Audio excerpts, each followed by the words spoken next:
Hi, and welcome to Prog Will Find a Way, podcast about everything progressive rock. I'm Jonathan Block. And I'm Jay Valade. So, welcome to episode 50. Woo! Thanks everyone who's watched, listened, subscribed. We appreciate your support. Don't forget to like and subscribe now. Like and subscribe. That's going. True. Yeah. So let's. There's a lot of news going on, so let's kind of. We're gonna do a news episode for our edition. 50th. Before we jump in, though, I want to close the loop on the. We talked last time about the Living in the Past box, and I actually understand the makeup of it now. So there's 6 total discs.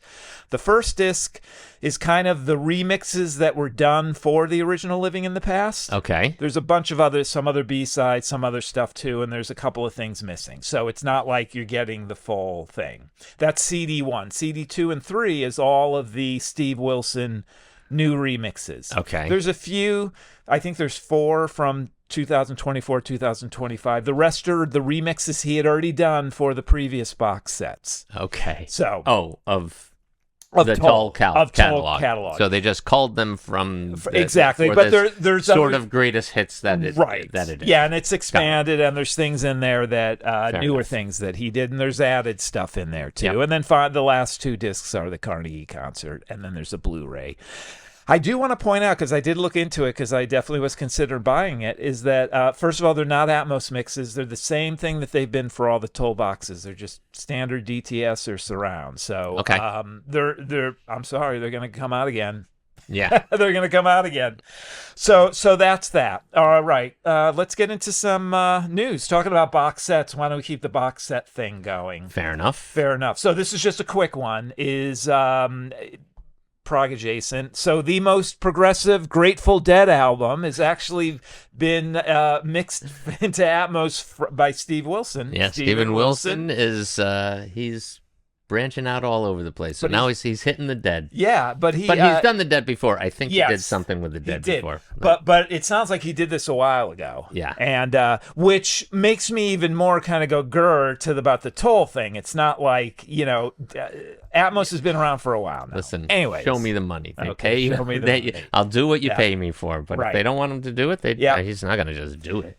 So the box will be, they're the typical Grateful Dead boxes. So you get the album in Atmos, you get any studio stuff that's around, and a bunch of live things. So. And the Steven Wilson moment there is his Atmos mix. Is his Atmos mix. And speaking of other Steven Wilson, not Steven Wilson Atmos mix. Well, one of them. So I just want to remind people. So we've never gotten into like streaming as far as like, I think I have Apple Music. You have Spotify. Yes. Okay. So you don't get you don't get Atmos and stuff like that on Apple Music. You get the Atmos files, and as long as you have a newer Apple device or the AirPods or whatever. Or headphones. They separate it differently, and it comes out you're still listening on 2 things. So what it does, you still only have 2 ears. So right. Well, it's their own implementation of Dolby Atmos. It's called spatial audio. So it's slightly different, but it's actually kind of cool. The only reason I'm bringing this up is that you can go to, if you have Apple Music, there's a lot of these things that we always talk about. Any are there. So the just for example, because we talked about this last time too. So the Gentle Giant playing The Fool live, that's an Atmos mix. It's on Apple Music as an Atmos mix. Yeah. Steven Wilson, another Steven Wilson one just came out the other day, was Deep Purple's Made in Japan. Oh, you were saying that you loved it. That it was great. Yeah, I listened to it. It's an Atmos mix, and it's amazing. It's absolutely amazing. Chicago 2, another great Steven Wilson Atmos mix. He's a busy guy. He's a busy guy, but not all bands. So like the Crimson Atmos mixes, they're not on there. It's by band. I listened to the other day the Mike Oldfield Hairgus Ridge. Oh yeah. 50th Atmos mix. Oh, it's freaking amazing. It's freaking amazing. I always like that album more than Tubular Bells. Tubular Bells. Let me put it this way. Side 1 of Tubular Bells is better than Hairgus Ridge, but overall I like the album better. So I guess that's the better way to put it. So one more box I want. So that's the Atmos stuff. one more box, and then we'll get into more Crimson stuff coming out. Peter Hammill box. So yes, I saw that.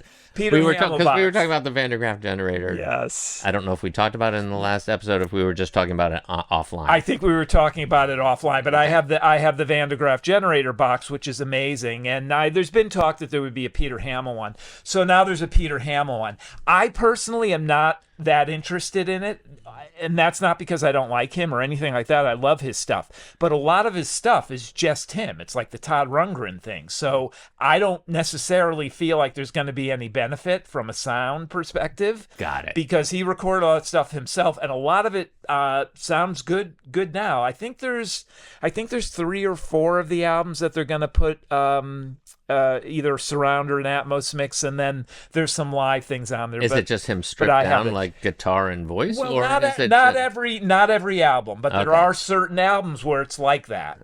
Or he played all the instruments, so he played the drums, he played the bass, he played the keyboard. But you can still separate those out, right? Yeah. It's not like they can't. And there are some albums where they're a band. Van de Graaff Generator backs them up on some of the albums. So it's a lot of discs. I can't even remember how many it is. Yeah, I thought that it was coming out. Yeah, it's one of those huge We ones, just talked about him, and I didn't. That showed up as news, and I'm like, I got to tell John, but I thought it was great. I mean, I think it's great that it's out, but having the Van de Graaff box, which is different to me because I like them better. But you got the key albums remixed and as surround, so you got new stereo mixes. So it's kind of all that, but I mean, I'm not going to argue with more Peter Hammill. So it gets a little wonky in the 80s because he would have an album on a different label. So there's like some holes. There's some holes, but it's got to be 30 discs or close to it. It's one of those. It's like one of the older style Crimson boxes. Before we get into Crimson, I never saw this announced, but just kind of listening through Apple Music, it kind of popped up. So apparently, like really recently, Peter Gabriel put out his set from the 1982 WOMAD show, from the reunion show. Okay. He did his own set, and it's streaming. And first I thought, is this one of those European bootlegs? But it's not. I went and looked, and people were like, no, he dropped it. And I was like, okay, so. Well, before Security came out. So he's essentially doing a lot of the songs from Peter Gabriel 4, a couple from 3, but the 4 had not come out yet. So is it just digital? And maybe that's why? I don't know. It's like one of those things that, these digital things, they just show up without any, without any fanfare. I know this is an actual release. There's a lot of I see compilations and stuff, and people do that. But this is an actual live album. I mean, it's this full set. I think it's 10 songs, maybe a little more, but I think it like I said, it's mostly stuff that would have been from the forthcoming album. So it's really, really interesting to listen to. And again, that was the Genesis show. So if he's got a disc out, which right, the tapes have got to be. It's never coming out. It's never coming out. So the boot's out. I mean, there's boots, but anyways. So and did we talk about the fact that the Genesis box that's coming out, the Lamb is coming out on like September 26th or something like that. But that they were working on this Atmos mix. There were those pictures of Peter Gabriel and online. Tony Online. There's there's photos of they're sitting in together. This huge ass cavernous studio with whoever the engineers are. Real world. Right. You know what? I think you're right. Yeah. And they were listening to the Atmos mix of the Lamb. So that we were talking about why did they delay the box, and we're thinking that was why, if they're putting the and what also doesn't make sense to me is like a lot of these bands, the two ones that I know, like Bob Dylan, they dump every year all his stuff out there. Okay. Pink Floyd went through this period where it was a couple of years ago where like all of a sudden like 15 live shows from like 1970 to 72 would show up digitally for like 3 months or something. It was just like a copyright thing to cover copyright. And then there was like a couple of months later, then those disappeared. Then a few months later, there was like stuff from like the mid 70s. It was which is one of the things I don't. Everyone asks me why you get physical products still, and stuff just disappears on the streaming services. It just disappears. Like John Anderson's Thousand Hands was on, and now it's gone. So if you want to listen to that, unless you downloaded it off Spotify. I don't even know if you download something off Spotify, if it disappears off Spotify, if you can still listen to it. Yes, if you've downloaded it, when next time it will disappear out of your library. Yeah. So I've had that happen with a couple of things, but to that point though, and we were talking about this offline, or I was talking about it offline. So the Crimson himself. The 50th anniversary Crimson boxes. The other thing is that they essentially put all the bits and bobs they have from the studio. Yeah. And that's to protect so that somebody can't just take it and put it out because of the copyright. What perplexes me about the Genesis one is that there's been literally, I know of 6 to 8 full CDs worth of the sessions of the Lamb back in the recordings of Indeterminate Origin days, and they're putting 6 downloads. Like, okay, so then somebody can put all that stuff out. I mean, it's very strange. I don't like. Why would you just not? It'll all fit on a Blu-ray. It's like the Fripp box, right? Yeah. Oh, the Fripp box. Oh my! It has every single Frippertronics concert, the backing tapes, the tapes he made as he was doing it. I mean, literally, it's like it's full tours. Yeah. It's full tours. I extracted, because I love Frippertronics. I extracted every single show from the Blu-ray, and it's literally like 58 hours. I mean, it just goes on. You could just have it as the soundtrack of your life. Yeah, well, you could just have Frippertronics on at all times and not repeat. Well, from that, as I'm sure you do with stuff too, I then culled it down to like the best. The best. How can you determine what the best of 58 hours of Frippertronics is? I base it essentially. No, that's a valid question. I base it on the released stuff. So I base it on the dates that were, for instance, because the dates are all listed Under Heavy Manners, God Save the Queen. Yeah. So you know where those 3 came from. Yeah. You know where all the ones from so they're Let the Power Fall. So I'll use that as the show. Or is there interesting, like, I have the show that the Frippertronics for the song Under Heavy Manners that David Byrne sang, those background Frippertronics are from a show. So, got it. So I'll do with that. And then if you know Frippertronics, you know there's certain shows that are iconic. Well, and then, of course, there's the Frippertronics show. So he did a tour in '83 with questions and answers. For those people who don't know what we're talking about, Robert Fripp, in the late 70s, early 80s.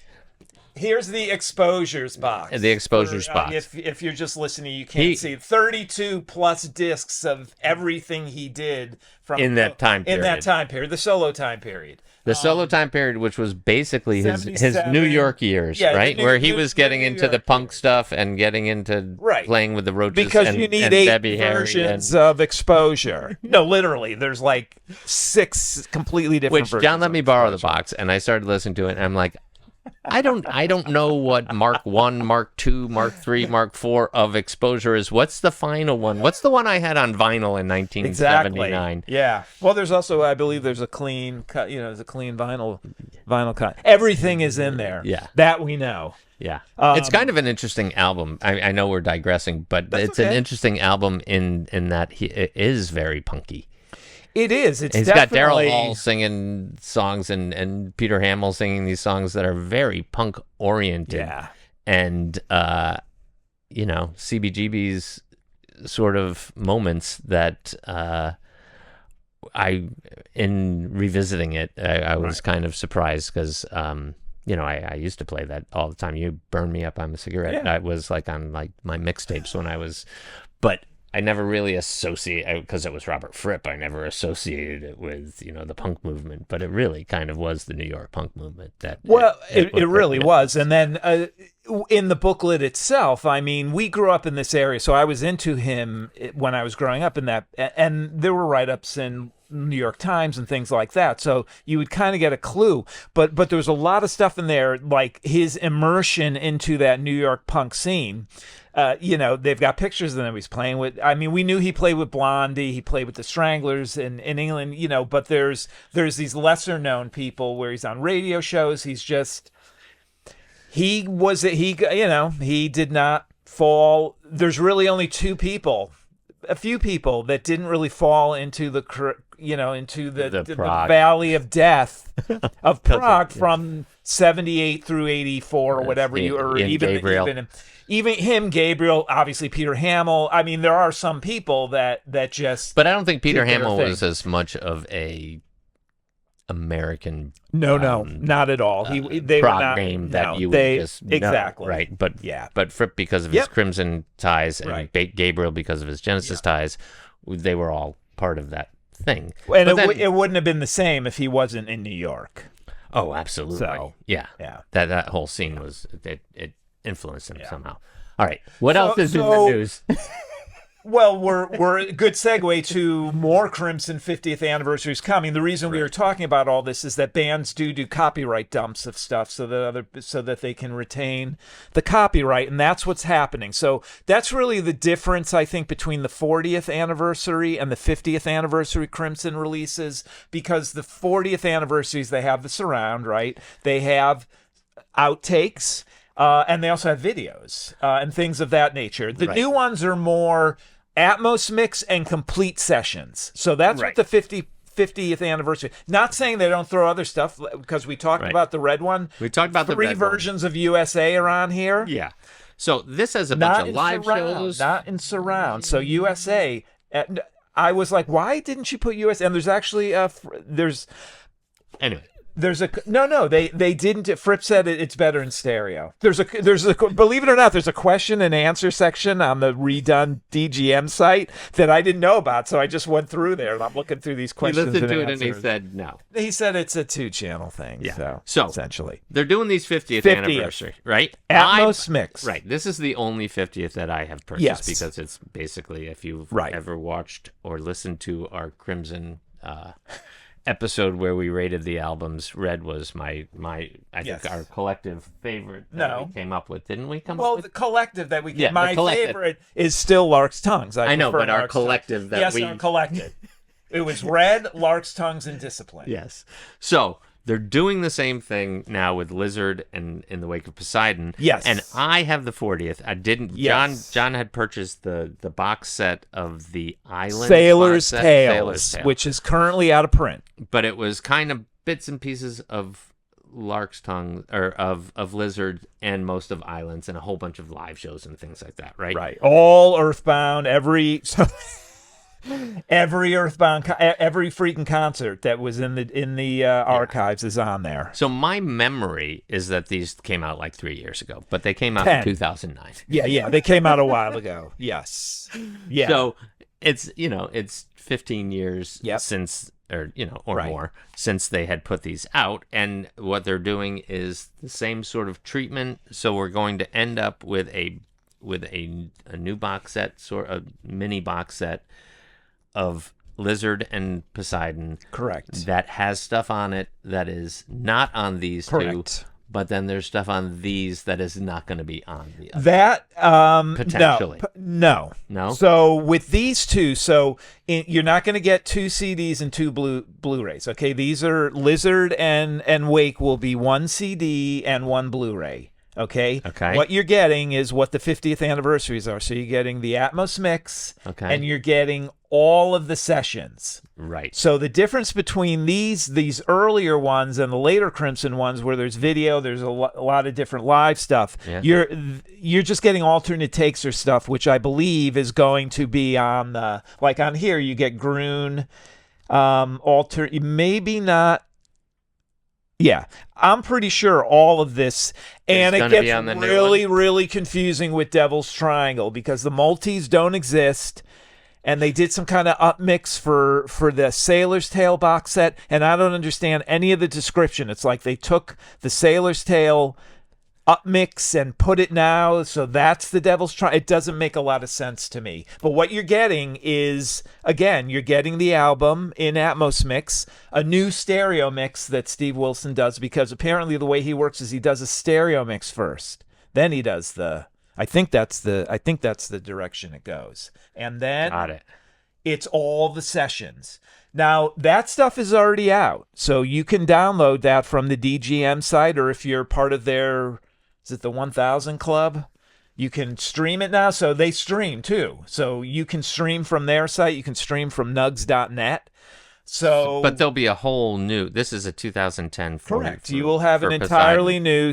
And I think there's a. It also had. What's interesting is the 30th anniversary editions have become the de facto original mix because they're remastered. They're not remixed. So everything has a. So you're not going to see the 40th anniversary mixes on the 50th, but you'll have the new Atmos mix, the new stereo mix, so and the 30th anniversary, treating that as being kind of the canonical. But I'm not going to have this 2010. I do not believe you will, and it doesn't matter, okay? Oh, come on. Here's my suggestion, because I have not bought any of those boxes yet, but they're the 50th. Like, what did you pay for Red?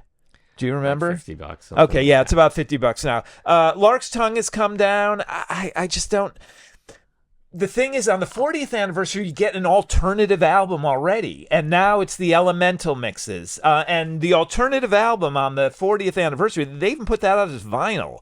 So it's like every 10 years we're going to have new mixes. It is kind of like... Yeah, but also, like you said, these don't really have any video on them. No, because they're early. There's no video to have, whereas...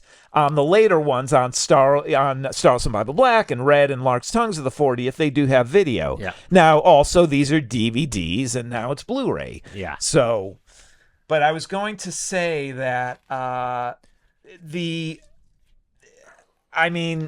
people are hemming and hawing online, too. I think the price, if I eventually get any, it would just be... the albums that I listen to. Well, because I have all the 40th, and I don't listen to them. Right.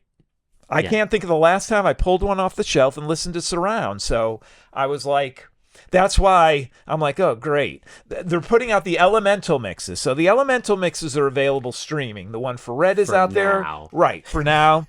And those are stereo. Those were always stereo. They're not, which makes sense. Like, why would you have David Singleton mix into 5.1 channel or whatever Atmos when Steven Wilson's doing that? You don't need two competing. So, right. All right. Well, so there you go. That's kind of the story. So, but they're going to be like $23. I mean, they're going to be inexpensive. Okay. The difference, though, is that they're both going to have Elemental mixes on it too. So that's the difference. And the Atmos. And the Atmos, the Elemental. So, and the big difference with the Lizard one is that it's a full Elemental mix. None of the ones they've done so far has been the full album for whatever reason. I mean, obviously on Red, it's because some of it's live. Yeah. But Lark's Tongues, I mean, Exiles, I believe. Yeah, Book of Saturday, Exiles, there's no Elemental mixes of those.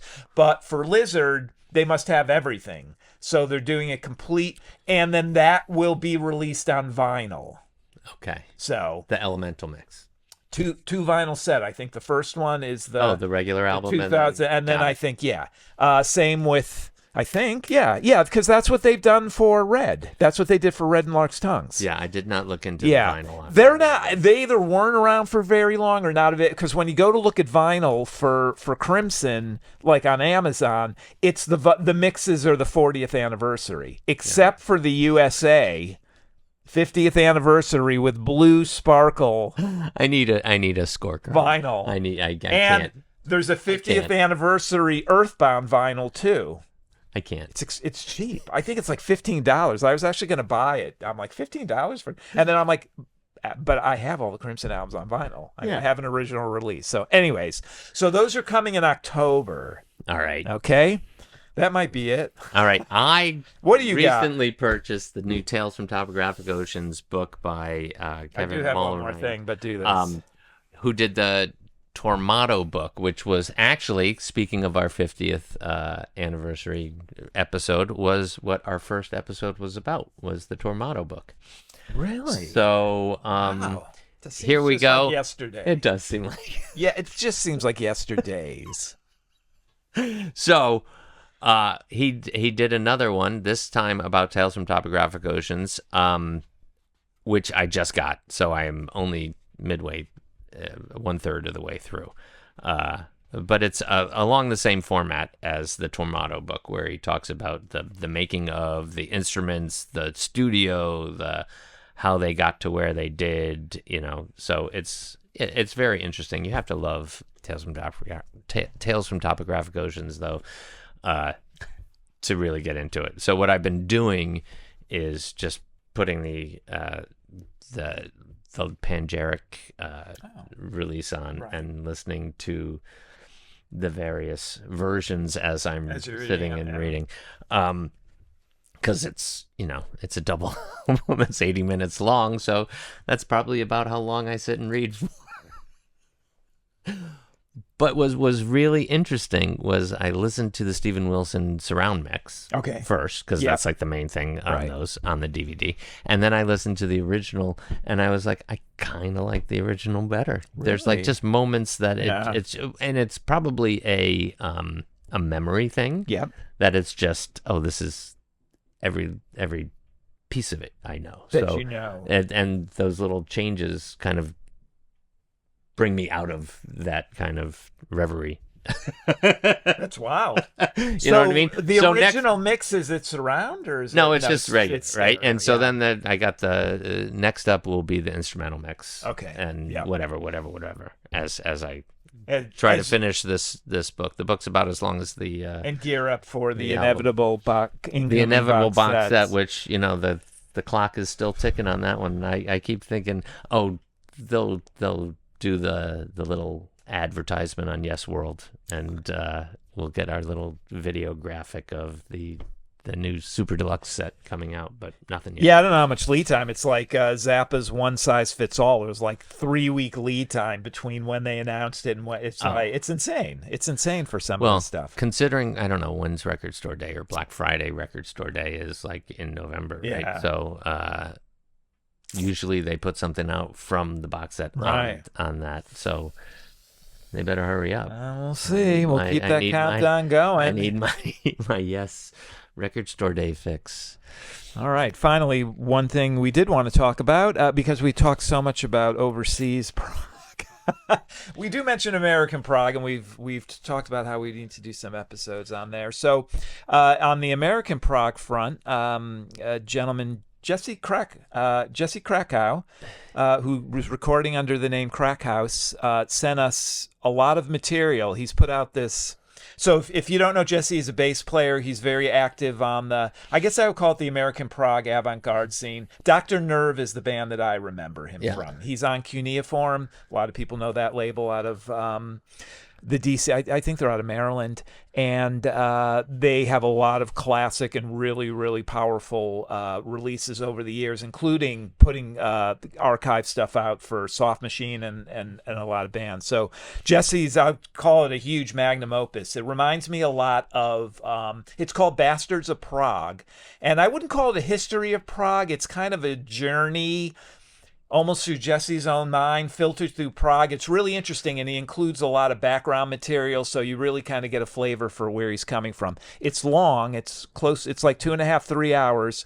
There's a lot of, but the pieces are short. They're like 3-4 minutes. So bite-size. But there's about 80 of them. But it's very cool, and there's no like, that sounds like this, that sounds like that. But he's the thing that always comes to my mind is late 60s, early 70s, like Mothers of Invention. It has a lot of Uncle Meat kind of ethos to it, to me, which is great. I love Uncle Meat. Because there's a lot of tongue-in-cheek sort of lyrical content to it, definitely. Right? And that's in the Zappa zone. Well, yeah, but then it's kind of then filtered through, at least to me, Jesse might think otherwise, European prog that was influenced by Zappa. So things like there's this band out of France called Moving Gelatin Plates from the 70s, and very proggy, but has a Zappa sound to it. Have you ever heard of Super Sister? No. So they're a Dutch prog band. They're pretty famous. Okay. So you should know them. Sorry. Moving Gelatin Plates I can understand because they're kind of Canterbury-ish too. But Super Sister is fairly well known. But there's some Zappa. So that's kind of the prog aspect. I see it more, which makes sense because the more avant-garde is kind of almost more of a European classical sensibility. But, so that album is out now, streaming. It's out now. No, it's or? not. It's Jesse can correct me, but I looked. It's not. I didn't find it on Apple Music, but it's available through Cuneiform. Okay. So there'll be a link down below. Whether you're listening to the podcast or the video, we'll have information so you can listen to sound samples and get some info on the release. Cool. But it's not just American Prog. I mean, this thing is. I don't know. He's got. I mean, he works. He's got a family. Yet he can put together this 3-hour magnum opus. It's very impressive. Yeah. So, anyways. Cool. All right. Until our next time, Prog will find a way. If you wanted to.